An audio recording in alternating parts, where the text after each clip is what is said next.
Today's episode is brought to you by 9centprinting.com. With over 100 five-star reviews, 9centprinting.com is ready to meet all your printing needs. Are you a church plant or small church with no copy machine? No problem. 9cent Printing has you covered. If you need bulletins, flyers, books, cards, offering envelopes, posters, they do it all. I know the Christian owners of this business personally, and I'm not just a fan, I'm also a customer. Fast, nationwide shipping, affordable, professional, wow printing at wow prices. Check them out at 9centprinting.com. All right, welcome to the Small Town Pastor Podcast. This podcast is a ministry of Small Town Network. We exist to make disciples, train pastors, and plant churches in smaller communities. My name is Eric Nielsen. I'm joined by my faithful sidekick, trusty co-host, Tony Colomb. How's it going, Tony? Great, man. I'm really excited about today's interview just because Jake and I go way back. Hey, we're bringing in big time people on this podcast. This is not your run of the mill homespun podcast. This is a big deal. Yep, So we have Jake with us, and I always mess up your last name. So tell us how to say your last name, Jake. Yeah, Jake Zauche. It's like hockey with a Z. Oh, so, yeah, that's good. I'll remember it now. And Zauche just to be hockey. clear, like the big time folks coming in, that's next week's podcast. Yeah. Actually, a guy that people may have heard of was going to be on our next episode, but he had to pick up a funeral today, and he's like, I can't do it. Oh no. So anyways, well, hey man, great to have you. I'm just trying to think. So, well, first of all, how do you know Tony? How do you guys know each other? Man, so Tony and I have, I don't know, so many different connections. One of my favorite is a little place in Webb City, Missouri called Christ Church of Perseverance. Yes. And Tony preached there in college. Yep. And then when he handed it off to a good friend of mine, Dave Kiger. Mm-hmm. And so Dave was preaching, and I mean, it was that great little Bible college experience. I mean, on a really busy Sunday, we maybe had 45 folks. If you were under 65, you were in the youth group. And, all these wonderful, godly old folks who were so encouraging. You'd preach and they'd come up and tell you, man, that's the best sermon I ever heard. Right. And you were like, I know it wasn't, but I also really, really appreciate that. Potluck and so anyway, Dave Kiger, who was just one of my best friends in college, he preached there. But realized a little while in that he may have bitten off more than he could chew just from like the busyness side of things. Yeah. So he talked to me. So we started co-pastoring there, where we'd just each preach every other month and kind of divide up, every other, or not every other month, every other week. Like he would preach one Sunday, I'd preach, we'd split up. I think we split up the Sunday night teaching, and just, the pastoral calls, all of that. So Tony was there, and then Tony and I were students together. He was a few years ahead, but knew each other. And then Tony ended up doing ministry with one of my best friends, who ended up being my brother-in-law later. And so just all these different webs of connection there. Yep, mission trip to Italy together. Oh, that's right. Like so campaign training stuff. Yeah, people probably won't even care about this, but one of the funniest conversations I ever heard was we were in Italy, and so I grew up in Southwest Kansas, and so I was across the border in Mexico once in Juarez on a mission trip, and then I have family in northern Minnesota, so I'd been in Canada multiple times. But my sophomore year for spring break, week of E, we went to Italy, and so that was really my first time overseas.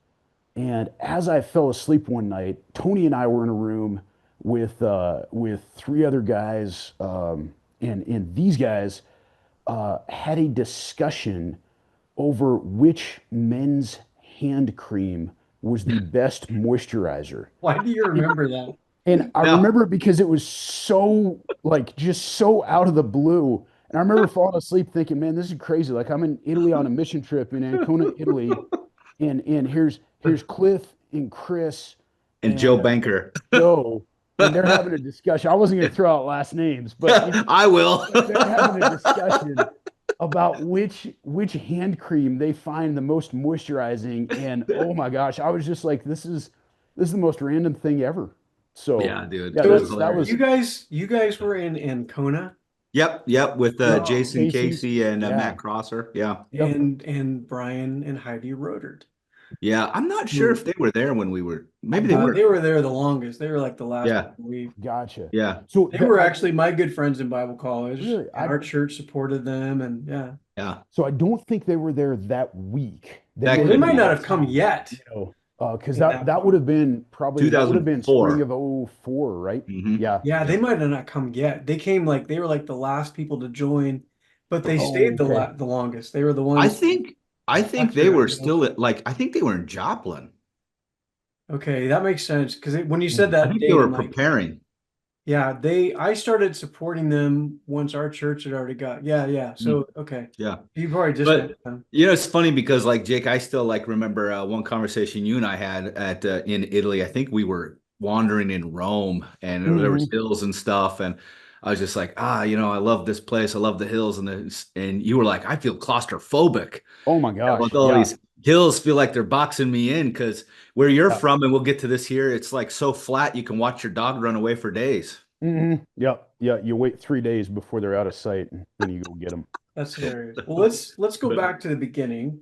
Yeah. Um, so normally when we have people on, we just kind of ask them to tell their essentially their testimony, like how did you become a Yeah. follower of Christ, and like did you grow up in a Christian home, and like what Yep. was your pathway to becoming like a disciple of Jesus? So tell it however you want to. Yeah, absolutely. So I grew up in Southwest Kansas. I was born in Minnesota, but moved to Garden City, Kansas. Well, my parents moved there when I was 3. And so my parents are both my parents, I say they're first generation Christians. My dad grew up in the Lutheran church in Minnesota, but faith was not something he ever really took seriously, I don't think, until he and my mom were married, and sometime in their 20s, I think they realized marriage was challenging and they needed something, and they decided they'd try church. They wandered into a really healthy church. And so by the time I was born, like 5 years later, faith was a pretty big part of their life. Okay. So I grew up with certainly godly folks, and I mean, certainly not perfect parents, but godly folks, who just modeled, especially, my dad modeled just consistent integrity and strong work ethic, and was just he's a guy who actually this coming fall he's going to celebrate his 40th year of being a pediatrician in Southwest Kansas. Oh wow. And so he carries a lot of moral authority there, just by that. And my mom, she has the gift of hospitality and just loves people. And so grew up in church was something that was pretty important for us. So one of the things that my parents did really well is they elevated the position of vocational ministry and missionaries. And so anytime we had a missionary through, we always had them over to the house, and mm, always held the pastors in high regard. So for me, I grew up, I heard a speaker a couple weeks ago talk about one of the challenges is, ministry is not viewed as you know, as a, um, a desirable vocation a lot of times. And my mm, experience was kind of the opposite, just in my family. So I grew up there knowing that, being in ministry was a good, noble thing. And so then I grew up Garden City, Kansas, which, it's a town of about 30,000. So it's not a small town, Hmm. but it's rural. So it's 30,000. It's the biggest city for about 400 miles. And so it's a Oh little really? bigger now, but between Wichita, Kansas and Pueblo or Colorado Springs, Colorado, Garden City's your stop. And mhm. so, I mean, it has, we got a super Walmart pretty early, and so you're a long way away from stuff. Yeah, I mean, that was a big deal. And then we got Mhm. Target a few years later, and then we had it made.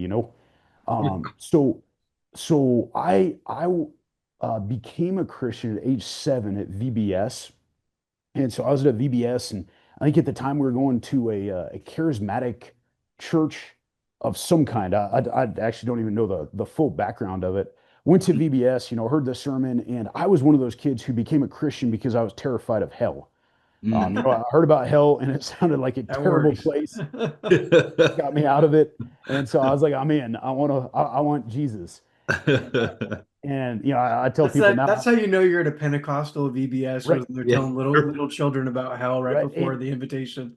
right. It's like literally like scare the hell out of them. And what's funny is I don't remember like any of the invitation, but I remember I need Jesus. So I was baptized when I was 7, and clearly didn't know a ton, but knew that hell was bad and that That was Jesus was good, bad. and I wanted Jesus. Uh, then I Hell is grew up, and bad. That's going to be like the tagline. I knew that hell was bad. right, well, I mean, I'd heard about it anyway, and it, Yeah, it here sounded it's like a not place good. to stay away from. Right. Yeah. So then I grew up in the church, so I did Bible Bowl. If any of you are Oh familiar yeah. with that, so Yeah. I did that, and Bible actually I Bowl. paid for a little bit of Bible college with that. With like a Mm. Uh, Bible Bowl scholarship. yeah, yeah. So I was Nice. I was pretty hyper competitive, and so one of the cool things that came out of that for me is I learned, like, memorized a great deal of scripture, Mm. internalized almost none of it, very little of it, but I knew a great deal of scripture. And so, like, by the time I got to Ozark, I had large portions of the New Testament either memorized or like I was very, very familiar with it. Mm. From a just this is what the word says standpoint.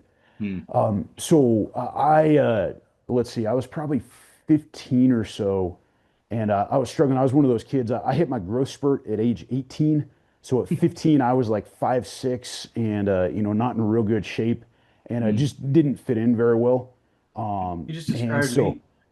I Yeah, but mean, you're still I'm 5'6". five right. seven, but yeah, Oh, that's sorry, my funny. bad.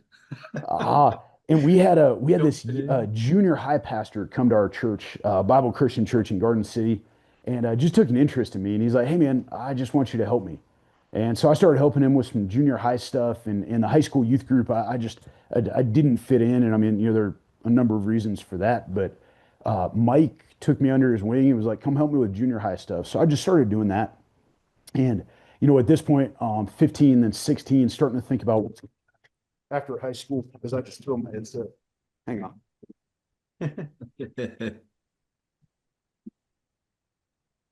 So, like I was saying, in high school, I was really smooth, not like I am now. And Thank you. so Mike took me. So we had summer camp that summer, and at this point, I was starting to think about what comes next, and kind of had it narrowed down to either ministry or medicine or law. I had an uncle who was a lawyer, and I was kind of interested in that.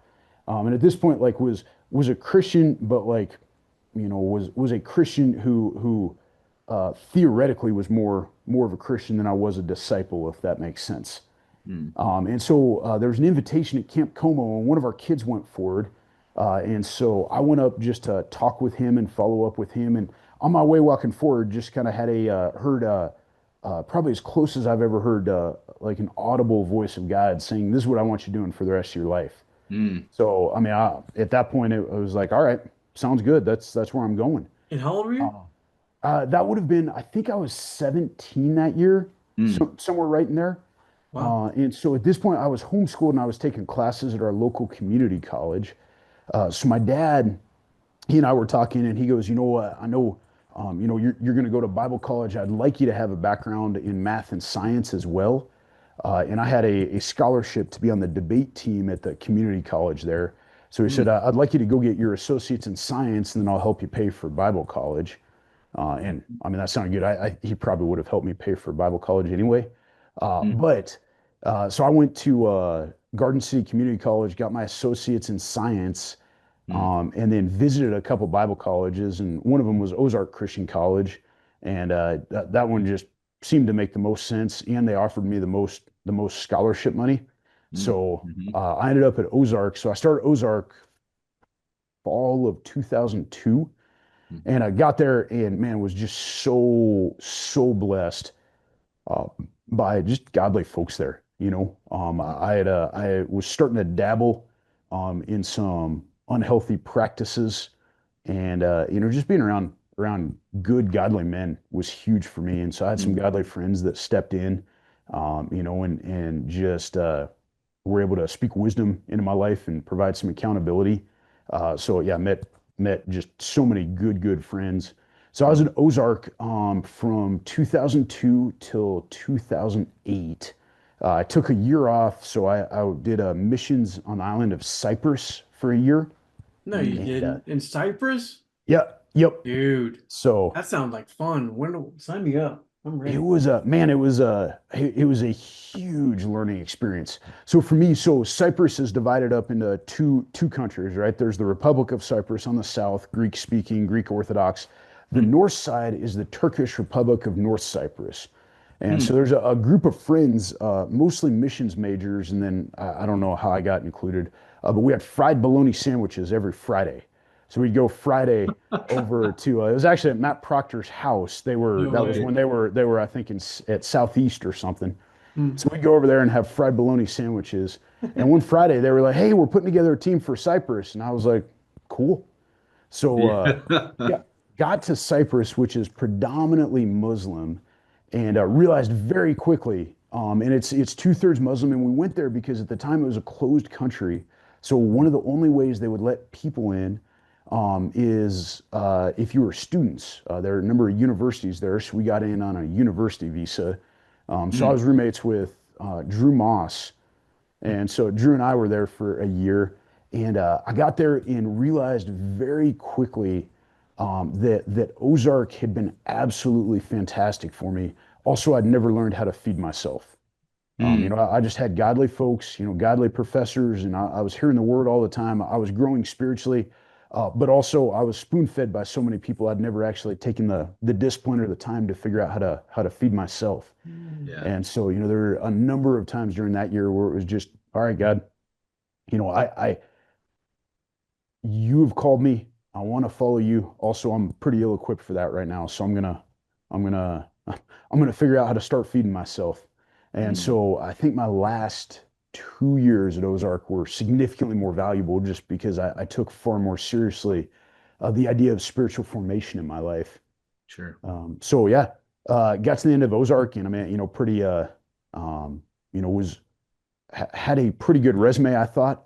Grew up in a rural town, always wanted to do small town rural ministry. Hmm. So I remember I was getting close to my senior year, to the end of my senior year, and I'm not always the best planner, especially at that point in my life. So it got to like February, March, and I was like, oh gosh, May's coming quick. I better figure out what's next. And so You were like in your early 20s and you weren't a good planner. I know I was the That's exception. mind Like blowing. I What's know, wrong with you? it's crazy. I was the rare early to mid 20s male who was a poor planner, made rash decisions, and was somewhat immature. But so I Right. I sat down with a map of the U.S. and I was like, all right, God, anywhere west or north of Kansas. Hmm. Obviously, like kind of non-negotiables are, there's got to be hunting and camping, and if the church Absolutely. is a good place to be, I'm in there as well. Right. Uh, Right. and and man, I started sending out applications, and every door got shut. Like I mean, Hmm. just like weird stuff. This is Like, right as you're getting ready to graduate. yeah, this is I'm getting ready to And graduate, you and I put said out like March. for I may have started like February, but it was a little bit later in the game. That's Um, definitely fourth quarter. Yeah. it is fourth quarter. Like you can see like graduation and my housing, because I was in the dorms, I was an RA, and my housing was going to be done at graduation. And so, fortunately, Kiger lived in Joplin, and he had to come back to Ozark the next year. So I had housing at least for the summer. Um, but yeah, had a former pastor of mine call from, and he was at a mega church in Savannah, Georgia. I was And going to so, ask about that because I yep, thought I remembered there was a Savannah connection there. because when I graduated Ozark and went to New Orleans and Journey Christian, there was a couple guys from Savannah that were on the advisory board, and Oh, nice. Savannah was actually huge in, like, for example, before Katrina hit, I didn't get a paycheck. Like, I had a place to live with Chris Lytle and a cell Yeah, phone. After Katrina hit, Savannah Christian came through and said, "We want to make sure your staff are at least getting some sort of a paycheck through all of this," and really. hooked it up a big time for us. So, Man, that's awesome. I didn't know that. That's cool, yeah, Tony. yep, So yeah, your market. story is like my story, man. Like I remember I had a wife and two kids when I graduated, was getting ready to graduate. And I sent out like every applications to like Mhm. every church I could find. And this I'm a little bit older than you guys, so like when we were doing this, it wasn't like online applications. It Right. was like you're finding, things and mailing resumes, Mhm. mailing applications, doing phone interviews and stuff like that. And every single thing I applied for, I got a firm like no thanks. I don't think there was one that I Mm. was left wondering about. It was like, well, maybe they're gonna call. No, they all called, No. all wrote letters and said, you're not our guy. Oh man. Yeah, Yeah. no, I like it. Fortunately, like God was closing doors. So like I was getting like, Mm, hey, this won't work out, or we hired another guy. Like it wouldn't mm. wasn't too many like harsh, no, you're just a terrible person and we don't want you. Um, but no, so one of the small group pastors from Savannah called Mark Ingmeyer, and he was like, "Hey, Jake," and he'd been a pastor in Garden City for a little while, and Oh, he was okay. like, "Hey, we have a church here, and I think you could learn a lot here. So we'd love to have you as a ministry assistant. So that's half ministry side and half admin." And I think it'd be a great place for you to start. And I was like, Mark, I've always liked you. Like that would be cool. Also, Savannah sounds awful. And he just laughed and he goes, "Well, just pray about it." So I did not pray very hard about it at first. And I had a job lined up at a grain elevator after I graduated. So that gave me at least a couple months of breathing room. But I remember I was having a conversation with Chris DeWilt, and Mm. I was working for Chris part time just in the missions office there. Yeah. We were great. This is twice now, guys. My bad. We were talking, and I was like, Chris, there's this different opportunities. And finally he goes, Jake, I know that church in Savannah. I know Kim, the senior pastor. He goes, Mm. that's a good church. And frankly, you need to grow up a little bit. So if they want you to sweep floors for 3 years, go do that. That'll be good for you. And Man, and so I bet Chris DeWelt said that with a big old smile on his oh, face. he Like, said it was so much love, and in fact, we support him here from First Christian in Lewistown. So he was up here a few months ago, oh and yeah. uh, and I told him, and I've told him that story before, but I told him, and he goes, I don't remember the conversation exactly that way, and I was like, well, Chris, that is exactly how I remember it, But like if you know Chris, like said it where I had zero doubt that he loved me. I Yeah. also had zero Yeah. doubt that what he said was true and that I probably Right. needed to do that. So I called Mark up and I was like, all right, man, let's do this. Yeah. Yeah. And Cool. That's so that man, like Proverbs 27:6, like better or like a wound Mm. from a friend is better than a kiss from the enemy. right. Yeah. I mean, that's Yeah. so true. And man, it was good. So I was in Savannah for 8.5 years. Mm. And man, there were just, I mean, it's like God puts you where you need to be. I mean, Mm. I'm kind of part of my story as I look back at it is I'm so grateful God gave me exactly what I needed. Mm. And for a lot of my life, it was not what I wanted or what I thought I wanted. Mm. And so like, I've just been incredibly blessed in a number of areas. And I'm so glad God opened the doors he did, closed the doors he did. So I had this plan going to Savannah, just kind of a rough plan that I like in the next 10 years because I knew I didn't have the spiritual maturity or the tools to lead a church. Mm. And so I wanted within 10 years of graduation to be at a point where I maybe wasn't leading a church, but where I had the maturity and the tools to get there or to Mm. do that. And so, man, that just kind of added an intentionality there. And I mean, there are just Yeah. a number of godly men, that just invested in me and saw something in me. So, I had breakfast every other week with a guy named Jay Jones for about 7 years. And Mm. man, that what a blessing. Worked for a guy named Dave Allgaier, learned a ton from him. Mm. Was had a good friend Marcus, and he and I were about the same age, and kind of started at the bottom of the totem pole. And being an admin for a year was just huge. Just getting to do filing and receipts and Yeah. calendar and Getting to all do that it. stuff. Yeah, yeah. Having the opportunity to do that was just formational for me. And then I was able to work on a seminary degree and all the way through there, just saw God putting people in and around me, in and around my life, in a way that challenged and grew me. As I think one of the things I learned in Savannah is that there was a lot of head knowledge that was slowly continuing to make its way down to the heart and become Mm. formational in life and not just theoretical in the head, if that Right. makes sense. Yep, Yeah, absolutely. man, that's such a great way to describe kind of like Bible college in general. Like Mm. Hmm. Tony and I have talked with a lot of our guests about Bible college, and all of us loved it, and it was a great experience. Wouldn't do it any different. Um, but you're in this intensive environment, like where Yep. you're learning tons of knowledge, gaining tons of knowledge, and sometimes I think we kind of, especially people in like my world of like church planning world, like we kind of poo-poo the academic side of Hmm. the faith and stuff, and we're like, so I'll leave that. But this idea that like you can grow into the knowledge that you've gained. The knowledge, like you have the Absolutely. information, like even as a kid, I see this theme that you said about, Bible bowling, put God's word deep in my heart, Mhm. even when I didn't know what it meant or hadn't really internalized Yeah. it or wasn't Mhm. living it. And I think Mhm. there's a value of that, of like, it's never a bad time or the wrong move to like know scripture. Yeah. Right. Yeah. I Yeah. mean, what? God's word never returns void, Yeah. Yeah. and Yep. Living and active. Yep. I read that somewhere. That's Yeah.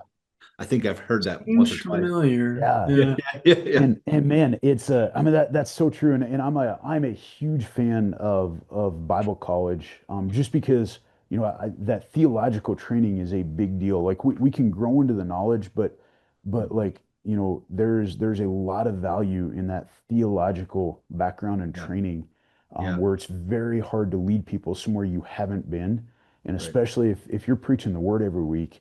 having just the theological framework. And Yeah. there are a lot of ways to get it. It doesn't have to be Bible college. I mean, there's a lot of ways to do Sure. discipleship, Sure. Yeah. but Bible college is a very good way to do that. And for me, it was pretty formational, It's an intensive way. Like one of the things that's at the moment that our network, as we've getting ready to launch or start our fourth church this year, three of our four planters are men that are like 45 and up. Mhm. Um, and none of them have been to Bible college. Yeah. So none of our three planters.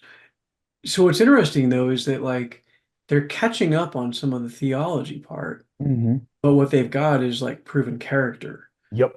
And Mhm. that's a weird thing because how much proven character can you have at 22, Right. right? Right. Right. You can have the Right. best intentions in the world and all the head knowledge, but you haven't really had the time to prove character at age 22. No. So I'm in a weird situation where, and there's no like, I'm not doing any right or wrong comparisons, just saying it's opposite. Like I'm trying to find men with great character Mhm. Yep. and some natural leadership skills. Yep. The thing that they always feel less, most insecure about is their Bible knowledge and their Yep. theological training. And I'm like, we can get you that. I can teach you all. Right. We'll Right. coach you on how to write sermons. We have resources to help you with your theological questions that come up. But I can't teach the character and the natural No. leadership stuff, right? That's No. something And that, the life experience. I Yep. mean, Yep. yeah, what is Will Rogers, one of my favorite theologians, Will Rogers. he says, what? Wisdom, wisdom leads to making good choices, and it comes from experience, and most experience comes from bad choices. Yeah. And I mean, I Yep. think there's a lot of wisdom there, and character always trumps theology, right? I mean, there's a lot of right thinking people who should never Yep. lead anybody spiritually, And Yep. that's why Will Rogers has a turnpike named That's after him, and we That's don't. right. Yep. right, And one of the right, biggest right. McDonald's in the world. Is that where Yes. you guys always would fly out of when you like would fly out of I I Ozark would fly out of Tulsa? Tulsa a lot when I was coming home and Mm. stuff, just because it was easy to get a ride to Yeah. Tulsa Oh, Yeah. sure. with all the Tulsa students. But Mm. man, one thing that I thought that you said that I thought was really great that maybe can be fleshed out a little bit more in the next episode when we talk more about ministry. But you talked about growing up in church and having, this biblical knowledge, but didn't know how to feed yourself. It's like Bible college is a great environment to like Hmm. be hyper Christian. Everyone's Christian around you. It's easy to be a Christian at Bible college. I mean, really, you Yep. get a lot of knowledge, and then you go out and you're like thrown in the deep end, and you're like, wait a minute, practical ministry class didn't teach me how to be a solid Christian in New Orleans or Right. Savannah or in the Right. West, Well, whatever. And so like those tools, and that's like where the real discipleship nuts and bolts like come into play is how am I able to grow in my faith without being in this incubator, Yep. Yeah. sort of a Oh, thing. that's critical. So But real quick, I know we're kind of wrapping up this side of it. So I was at Savannah for 8.5 years. And there were some changes kind of summer of 2016, just with the rules and the structure there. And I just always felt like God, every year as we got ready for summers in Savannah, when humidity was like 1200% and it was like 100 some degrees, it was, not like, it was like, all right, God, what, are we sure? And but felt like God finally, summer of 2016. I say finally. I mean, I was really blessed by my time there, but felt like God opened the door and said, okay, it's time to start looking around a little bit. And so, kind of long story, but saw a church, First Christian in Lewistown, Montana. Thought that sounds pretty cool. But I'd actually I was like, just because it's in Montana does not mean that I should immediately go after this. So I took a month and just prayed about it. At the end of the month, it was still there. Sent them a letter. They sent a letter back. Turns out that one of the elders' daughters was actually a good friend of my younger sister. Oh, And so just weird connection that way. So they flew me up here to interview. And so on my way up here, I had a layover in Denver. And so I texted an old friend that I hadn't talked to in like 5 years. And so I was like, hey, Lori, I'm in your neck of the woods. And so the story I tell is that she texted back and said we should get married. And I say, I mean, that seems sudden, but okay. But what really happened is Lori, she was also had just gone through a job change. And so we just started talking. So I ended up getting the ministry here, started here first part of April 2017. And then we were married July of 2018. So yeah, so I mean, it was I think God, I mean, again, just God directing steps, but like new ministry, got up here and connected with Lori, and I mean, Lori Bates and I mean, we knew each other from college, so we've Right. known each other for that at that point for like, I don't know, 14 years or something. So yeah, Loving it, dude. that's man, great, man. it's cool, and she's amazing. She's So awesome, man. You hit she a home is run so there, cool. bro. I did. I like everybody says they married up, but like Yeah. I legit Some of did. us actually Like for did. real, Yeah. for real did. So we got two kids. Got Jocelyn who is she's 5 and James is 2, and Mm, they're just a trip. that's awesome, That's man. great, man. Well, why don't we wrap there, and then we'll come back and have you talk more about Lewistown, Montana, the home of the legendary Choke Cherry Festival, Oh yeah, yep. And uh, the Fergus Eagles. and the Fergus Eagles. There's other Yep. things going on besides the Choke Cherry Festival. It is more than just the Choke Cherry Festival. Oh man. All right. Well, listen, thanks for listening, everybody. Be sure and check out our sponsors at 9centprinting.com. If you like what we're doing, please like or subscribe wherever you watch or listen. And if you're interested in Small Town Network, you can find us online at smalltownnetwork.com. If you believe in the importance of planting disciple-making churches in smaller communities, we'd love you to consider partnering with us in prayer and financial support. You've been listening to the Small Town Pastor Podcast. Today's episode is brought to you by 9centprinting.com. With over 100 5-star reviews, 9centprinting.com is ready to meet all your printing needs. Are you a church plant or small church with no copy machine? No problem. 9 Cent Printing has you covered. If you need bulletins, flyers, books, cards, offering envelopes, posters, they do it all. I know the Christian owners of this business personally, and I'm not just a fan, I'm also a customer. Fast, nationwide shipping, affordable, professional, wow printing at wow prices. Check them out at 9centprinting.com.